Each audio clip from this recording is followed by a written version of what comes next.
Today on Cryptic Mass Guitar, we do a high gain off between the EVH 5153 100S, so the 100 watt stealth, and the VHT, now Fryette, Pittbull Ultra Lead.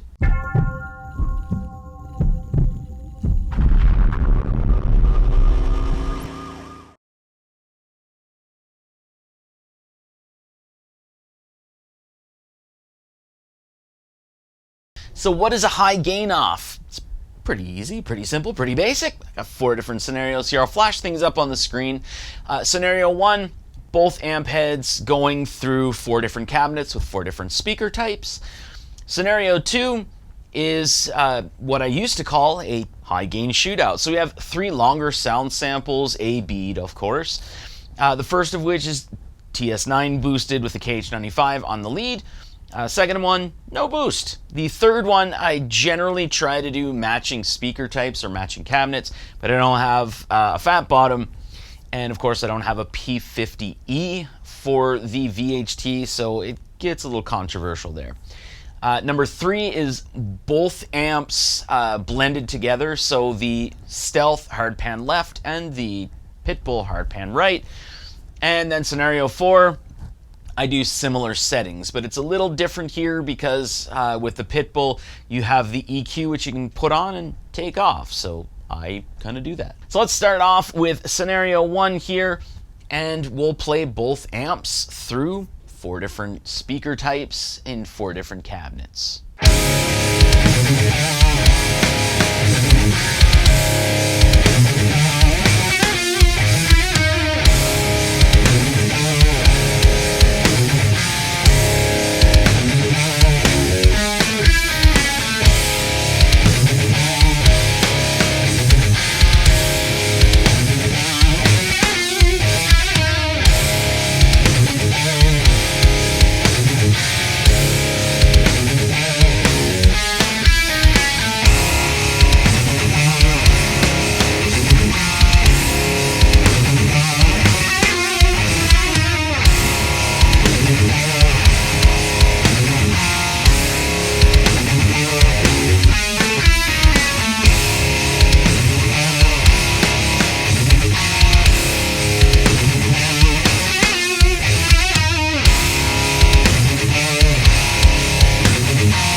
On to scenario 2. Again, this is what I used to call a high gain shootout. So you're going to hear 2 sound samples that have leads built in them. The first one's Ibanez TS9 boosted with the KH95 in the lead. Then there's no other boost. There's no boosts in the video other than that sound sample there. But for the third sound sample, I was stating at the beginning of the video, it's a little controversial because I do have the 5153 412 straight cabinet that has the G12 EVHs, so the heritage greenbacks in them. So I can use that for the Stealth, but I do not have a fat bottom or a VHT cabinet whatsoever. And those predominantly use P50Es, so they're like Eminence speakers. I don't have that speaker. There was some information that at some point there were some cabinets that had V30s in them. So this is a little controversial here. Because I don't have anything really like the P50E, and I can't properly gauge what a good blend of two speaker types would be. I'm going to use a V30, and some people love the V30 with a Pittbull, and some people absolutely are ready to throw their Pittbull in the garbage when using a V30. So just bear with me on that one. I'm sorry, and here you go.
Scenario 3 is what I was always asked to do when it comes to the high gain shootouts. It would always be, you know, like I wish you did both amps played together. So stealth hard pan left, Pittbull hard pan right.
Finally, scenario 4 here, we do similar settings. So what I'm going to do, you're going to hear the EVH do like in the middle, everything in the middle twice.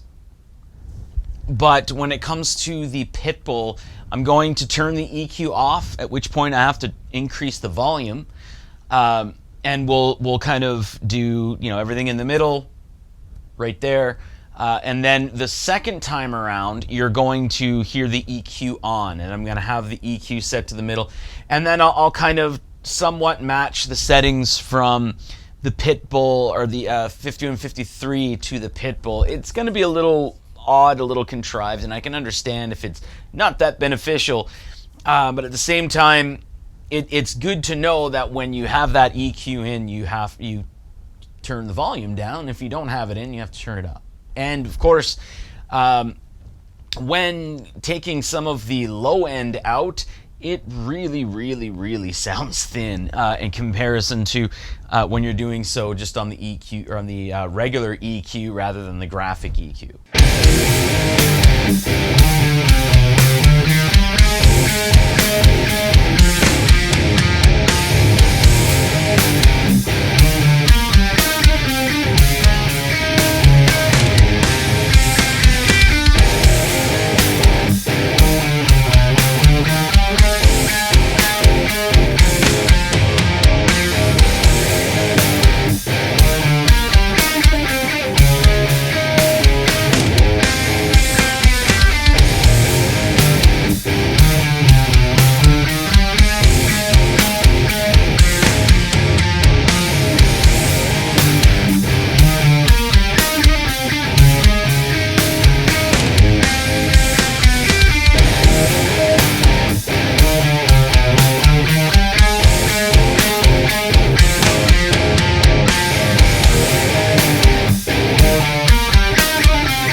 All right, so that's it. That's it for all of the different sound samples.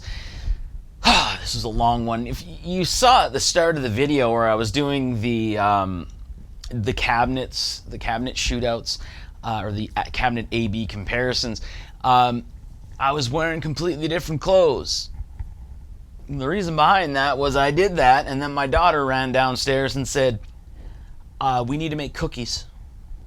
Come up and make cookies. So I went out and made some no-bake cookies and Christmas swirl cookies with my daughter. It's being filmed before Christmas. So that's why I was wearing different clothes. Some people will notice, some people won't. But it's at this point in the video where I like to talk about my thoughts between both of these amp heads here. Now, the Pittbull I've had for quite a few years. Most people love the Pittbull. There's like 2 people that will consistently just say the Pittbull, everybody hates the Pittbull. You can't record with the Pittbull because of the mids. People liked the Pittbull when it came out, but they discovered that the mids were horrible, and then nobody ever used it ever again, which is not the case. But the mids are just like any other amp. That's usually when you're looking at, you know, amp A versus amp B, or like a lineup of amps.